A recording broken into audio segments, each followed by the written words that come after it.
सर्वच मंचावरील आणि मंचासमोरील मान्यवर आणि उपस्थित सर्व माझ्या लाडक्या बहिणींनो आणि भावांनो, आज अतिशय आनंदाची गोष्ट आहे की गडचिरोलीमध्ये आम्ही जे काही कार्यक्रम आज केलेले आहेत हे सगळे कार्यक्रम आरोग्य सेवेला समर्पित अशा प्रकारचे कार्यक्रम आहेत। आज इथे येण्याच्या पूर्वी आम्ही सिरोंचाला गेलो होतो आणि सिरोंचामध्ये एक फार मोठ्या आरोग्य संकुलाचं भूमिपूजन आम्ही केलं। या आरोग्य संकुलामध्ये एक 350 बेडेड मल्टी स्पेशालिटी हॉस्पिटल होत आहे, त्या ठिकाणी मेडिकल कॉलेज होत आहे, त्या ठिकाणी नर्सिंग कॉलेज होत आहे आणि त्या ठिकाणी पहिलीपासून 12वी पर्यंतची एक सीबीएसई शाळा देखील होते। हे हॉस्पिटल याकरता महत्त्वाचं आहे की आज आपल्या देशामध्ये आणि महाराष्ट्रामध्ये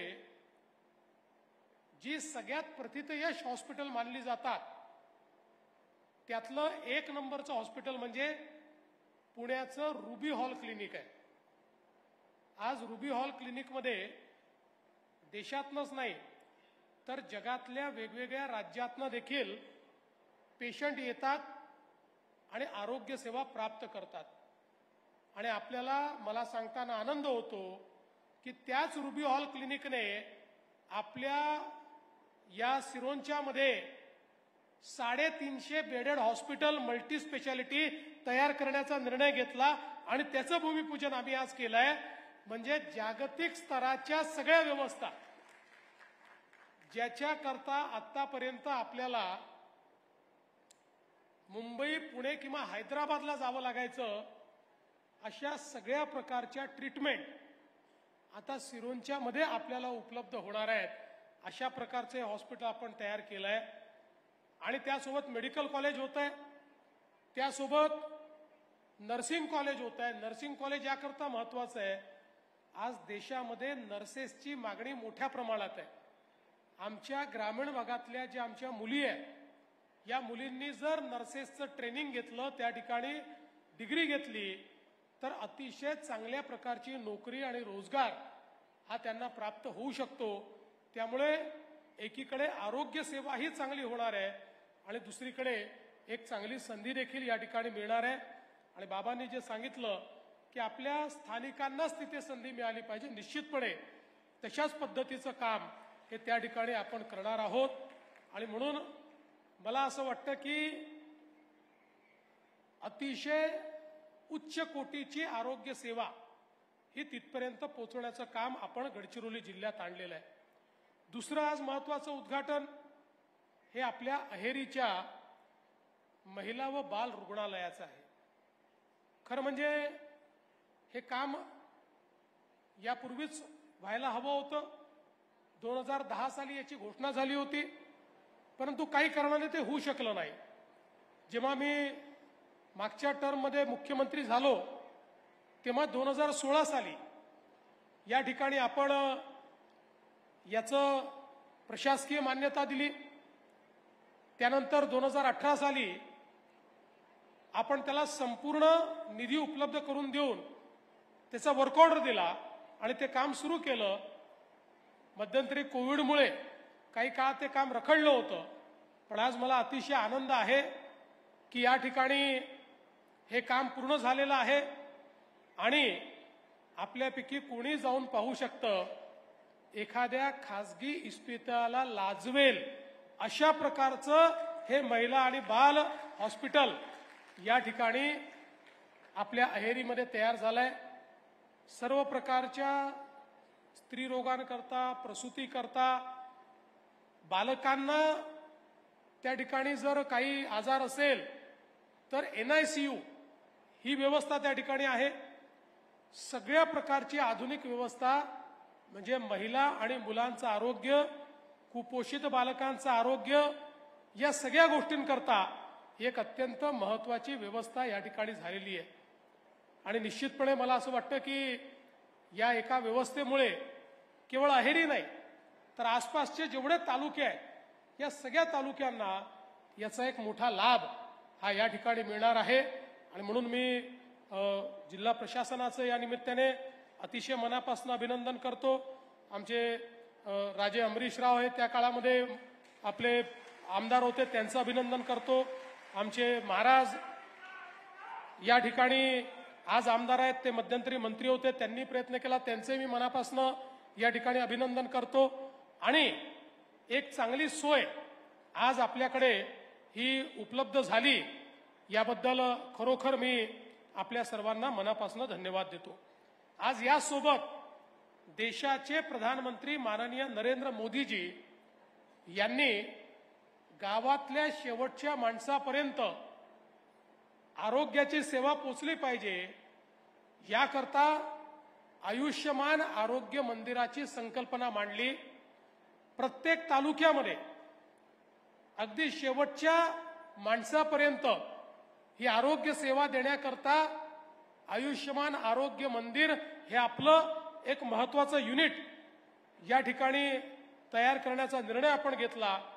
आणि आज आपल्याला कल्पना आहे, चामोर्शी, मुलचेरा, एटापल्ली, भामरागड, धानोरा, कुरखेडा, कोरची, सिरोंचा या सगळीकडे आपण या ठिकाणी हे आयुष्यमान आरोग्य मंदिराचं ऑनलाईन पद्धतीनं उद्घाटन केलेलं आहे। त्यामुळे गडचिरोली जिल्ह्याच्या आरोग्य व्यवस्थेमध्ये आजचा दिवस हा एक आमूलचूल परिवर्तन करणारा अशा प्रकारचा दिवस आहे आणि मोठ्या प्रमाणात आरोग्य सेवा लोकांना मिळणार आहे। एक अजून गोष्ट मला आपल्या लक्षात आणून द्यायची आहे की आता आपण आपली जी महात्मा फुले जनआरोग्य योजना आहे, या योजनेचा नुकताच विस्तार केलाय। मागच्या काळात आपण हा निर्णय केला होता की रेशन कार्डाची वगैरे अट काढून सगळ्यांना महात्मा फुले जनआरोग्य योजनेच्या अंतर्गत 5 लाखापर्यंतचा उपचार हा मोफत द्यायचा आणि त्याची सुरुवात आपण केली। त्यामध्ये 1300 आजारांवर मोफत उपचार आपण देत होतो। 4च दिवसापूर्वी आपण निर्णय केला, आता 1300 आजार नाही तर 2400 आजारांकरता आता 5 लाखापर्यंत मोफत उपचार हा आपण त्या ठिकाणी देणार आहोत। आणि अनेक वेळा प्रश्न असा पडतो की मोफत उपचाराची व्यवस्था झाली पण हॉस्पिटलच नसेल तर मोफत उपचार घ्यायचा कुठे? आपण सरकारी हॉस्पिटल सोबत खासगी हॉस्पिटलमध्ये देखील ही योजना लागू केली आहे। आता मला सांगताना आनंद वाटतो की जे आपण सिरोंचाला 350 बेडेड हे अतिशय सुंदर रुबी हॉलचं हॉस्पिटल तयार करतोय, या हॉस्पिटलला आपण महात्मा फुले जनआरोग्य योजना आणि प्रधानमंत्र्यांची आयुष्यमान भारत योजना लागू करणार आहोत। त्यामुळे या ठिकाणी जाणाऱ्या सगळ्या पेशंटला मोफत त्या ठिकाणी आरोग्य व्यवस्था मिळेल आणि त्यातनं अतिशय जागतिक दर्जाची आरोग्य सेवा ही आपल्याला आपल्या गडचिरोलीमध्ये प्राप्त करून घेता येईल, हे सांगताना मला मनापासून आनंद होतोय। मगाशी आपण बघितलं कोठी भामरागड इथे प्राथमिक आरोग्य केंद्राच्या नवीन इमारतीचं आपण लोकार्पण केलेलं आहे। जवळपास 17 गावं त्या ठिकाणी आपण जोडलेली आहेत।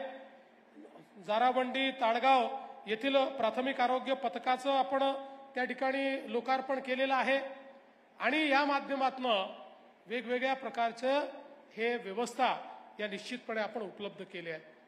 मगाशी आमचे आशिषजी म्हणाले, ही गोष्ट खरी आहे की या गडचिरोली जिल्ह्याचं चित्र बदलण्याचा प्रयत्न सातत्याने आम्ही करतो आहोत। मी गेले 5-7-8 वर्ष सातत्याने सांगतोय की गडचिरोली जिल्हा हा महाराष्ट्रातला शेवटचा जिल्हा म्हणून अनेक वर्ष ओळखला जातो आणि महाराष्ट्रामध्ये पूर्वीच्या काळात तर एखाद्याला पनिशमेंट पोस्टिंग द्यायची आहे त्याला टाका गडचिरोलीमध्ये अशा प्रकारे सांगितलं जायचं। पण आम्ही हे चित्र बदललं। आम्ही सांगितलं गडचिरोली जिल्हा हा महाराष्ट्रातला शेवटचा जिल्हा नाही आहे, गडचिरोली जिल्हा महाराष्ट्रातला पहिला जिल्हा आहे, हे महाराष्ट्राचं प्रवेशद्वार आहे। त्यामुळे या जिल्ह्याचं चित्र आपल्याला बदलावं लागेल आणि आज आपण पाहतोय एक प्रकारे औद्योगिक क्रांती ही आपण गडचिरोलीमध्ये करतो आणि ही औद्योगिक क्रांती करत असताना या ठिकाणी आपण हा प्रयत्न सुरू केला आहे की गडचिरोलीला देशाचं स्टील हब तयार करायचं, पण ते स्टील हब तयार करताना आमचं जल, जमीन आणि जंगल याचा विनाश न होऊ देता त्याचंही संवर्धन करायचं. आणि म्हणून एवढं चांगलं वन आच्छादित असलेल्या गडचिरोलीमध्ये 5 कोटी झाडं नव्याने लावण्याचा निर्णय आपण केला. पुढच्या 2 वर्षामध्ये 5 कोटी नवीन झाडं ही आपण गडचिरोलीमध्ये लावू. त्यातले 40 लाख झाडं यावर्षी आम्ही ऑलरेडी लावलेली आहे. आणि देशातला 1 नंबरचा हिरवा जिल्हा देखील हाच गडचिरोलीचा जिल्हा असेल, हाही निर्णय आम्ही केला. आणि त्याचसोबत आज आपण पाहतोय की मोठ्या प्रमाणात उद्योग येत आहेत. त्या सगळ्या उद्योगांना आपण सांगितलेलं आहे की तुमच्याकडे जो काही रोजगाराचा निर्माण होईल तो स्थानिक भूमिपुत्रांनाच तुम्ही ते दिलं पाहिजे. आणि आज आपण पाहू शकता या कुठल्याही उद्योगामध्ये गेल्यानंतर 80% पेक्षा जास्त स्थानिक भूमिपुत्रांना, आपल्या दलित, आदिवासी, ओबीसी या आमच्या सगळ्या तरुणांना आज त्या ठिकाणी रोजगार मिळालेला आहे आणि तो मिळतोय. आणि पुढच्या काळामध्ये लाखो रोजगार या ठिकाणी तयार होतील आणि ते आपल्या लोकांना मिळतील. आपलंही जीवन मोठ्या प्रमाणात बदललेलं आपल्याला पाहायला मिळेल. आज मोठ्या प्रमाणात इन्फ्रास्ट्रक्चर करता आपण पैसे दिले. वन विभागाच्या अडचणींनी जे रस्ते आमचे थांबले होते, आमच्या सहपालकमंत्र्यांनी पुढाकार घेऊन केंद्र सरकारचं त्या ठिकाणी आपण होकार आणला, सगळं त्याचं नीट इंटरप्रिटेशन केलं आणि आता या सगळ्या रस्त्यांचा मार्ग खुला झाला. आणि त्यासोबत 500 कोटी रुपये अतिरिक्त इन्फ्रास्ट्रक्चर करता आपण या ठिकाणी दिले, ज्यामध्ये रस्त्यांची कामं, पुलांची कामं ही मोठ्या प्रमाणात आपण सुरू केली. त्यामुळे दळणवळणाच्या सोयी या मोठ्या प्रमाणात गडचिरोलीमध्ये निर्माण करण्याचा आपला प्रयत्न आहे. आज या निमित्ताने मला अतिशय आनंद झाला की बचत गटांची योजना, चक्राकार फंडाची, त्याची सुरुवात आपण या ठिकाणी उमेदच्या आमच्या बहिणींकरता सुरू केली. खरं म्हणजे आपल्या देशाचे प्रधानमंत्री माननीय मोदीजी यांची संकल्पना आहे की जोपर्यंत आपल्या देशातल्या माता भगिनी सक्षम होणार नाही तोपर्यंत आमचा देश सक्षम होऊ शकत नाही. आणि म्हणून अनेक योजना राज्यामध्ये आणि देशामध्ये मोदीजींच्या नेतृत्वात आपण सुरू केल्या. मला अतिशय आनंद वाटतो की आम्ही लाडकी बहीण योजना सुरू केली. काही लोक म्हणायचे की निवडणूक संपल्यानंतर योजना बंद होईल. आम्ही योजना बंद केली नाही आणि माझ्या बहिणींना सांगतो पुढचे 5 वर्ष ही योजना बंद होणार नाही. बहिणींना लाडक्या बहिणीचे पैसे हे निश्चितपणे त्यांच्या खात्यामध्ये मिळतच राहतील. पण केवळ त्या ठिकाणी 1500 रुपये देऊन आपल्याला थांबायचं नव्हतं, तर आमच्या लाडक्या बहिणींना आपल्या पायावर उभं करण्याकरता बचत गटाच्या माध्यमातून हा 1 लाख रुपयाचा फंड देऊन त्यांना वेगवेगळ्या उद्योगांमध्ये त्या ठिकाणी आपल्याला काम द्यायचं होतं. आणि यासोबत आपल्या देशाच्या प्रधानमंत्र्यांनी सांगितलं की आता 1500 रुपये कमावणारी आमची बहीण नाही, तर आम्हाला लखपती दीदी तयार करायची आहे. म्हणजे जी माझी बहीण वर्षाला दरवर्षी 1 लाख रुपयांपेक्षा जास्त पैसा स्वतःच्या भरोशावर कमवते, अशा लखपती दीदी तयार करायच्या आहेत. आणि महाराष्ट्रामध्ये मागील वर्षी आपण 25 लाख लखपती दीदी तयार केल्या. या वर्षी अजून 25 लाख करतो. 1 कोटी महाराष्ट्रातल्या बहिणींना त्यांच्या पायावर उभं करून त्यांना लखपती दीदी बनवण्याचा निर्णय आपण घेतलाय. आणि म्हणून मी आता सीओना विचारत होतो, म्हटलं गडचिरोलीने याच्यामध्ये किती काम केलंय. मला आनंद वाटला की मागच्या वर्षी आपल्या गडचिरोली जिल्ह्यामध्ये 88,000 आमच्या भगिनी या लखपती दीदी झाल्या आहेत. आणि यावर्षी आतापर्यंत 59,000 आमच्या बहिणी या लखपती दीदी झाल्या आहेत. माझी विनंती आहे इथे बसलेल्या सगळ्या बहिणींना की हा कार्यक्रम तुमच्याकरता तयार केलेला आहे. एक आमची माता भगिनी ज्यावेळेस आपल्या पायावर उभी राहते त्यावेळी ती संपूर्ण परिवाराला आपल्या पायावर उभी करते. एखादा माणूस ज्यावेळेस पायावर उभा राहतो त्यावेळेस तो अनेक वेळा परिवारापेक्षा इतर गोष्टींवरही पैसा खर्च करतो. पण आमची माता भगिनी ज्यावेळेस पायावर उभी राहते तिची पहिली प्राथमिकता ही आपला परिवार असतो, मुलांचं शिक्षण असतं. आणि म्हणून महिलांना सक्षम केल्यामुळे निश्चितपणे कुटुंब, राज्य आणि देश सक्षम होतो आणि म्हणूनच आपण मोठ्या प्रमाणात हे काम हातामध्ये घेतलंय. आणि आमचा अनुभवही असा आहे की आम्ही या वेगवेगळ्या योजनांच्या अंतर्गत जी कर्ज महिला बचत गटांना देतो, महिला बचत गट 1 रुपयाचं कर्ज देखील बुडवत नाही. सगळे पैसे त्या परत करतात. कधीच महिला बचत गटाचा डिफॉल्ट त्या ठिकाणी आम्हाला दिसत नाही. आम्ही इतर योजनांमध्ये वेगवेगळ्या पुरुषांना जे पैसे देतो त्यातले 60%च पैसे परत येतात, 40% बुडतात. पण महिला कधी पैसे बुडवत नाही. त्यांना 1 रुपया दिला तर 1 रुपयाचे 10 रुपये करण्याची कला ही आमच्या महिलांजवळ आहे. आणि म्हणूनच या सगळ्या योजना महिलांकरता आपण तयार केलेल्या आहेत. त्या सगळ्या योजना आमच्या बहिणींपर्यंत पोहोचवून आमच्या बहिणींना सक्षम करायचं आहे, आपल्या घराला सक्षम करायचं आहे, कुटुंबासोबत आपल्या राज्याला सक्षम करायचं आहे. आणि म्हणूनच या सगळ्या योजना आम्ही सुरू केल्या आहेत. आज या निमित्ताने बाबांनी काही मागण्या देखील केलेल्या आहेत. त्यातल्या ज्या मागण्या, बाबा आता आचारसंहिता चालू आहे, पण त्या आचारसंहितेत ज्या म्हणजे त्याच्या व्यतिरिक्त ज्या मागण्या आहेत त्या मागण्याच्या संदर्भात आपण काळजी करू नका. आपल्याला कल्पना आहे की शेवटी आपण सगळे एकत्रित काम करतो आहोत. त्यामुळे आपल्याला जे काही लोकांची कामं आहेत ती कामं करायची आहेत. त्यामुळे त्याकरता निश्चितपणे गांभीर्याने त्या सगळ्या मागण्या पूर्ण करण्याकरता मी प्रयत्न करेन.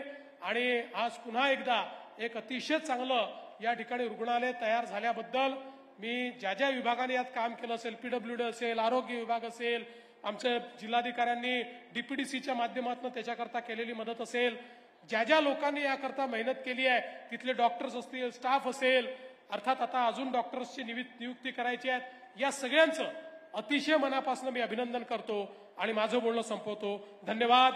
जय हिंद.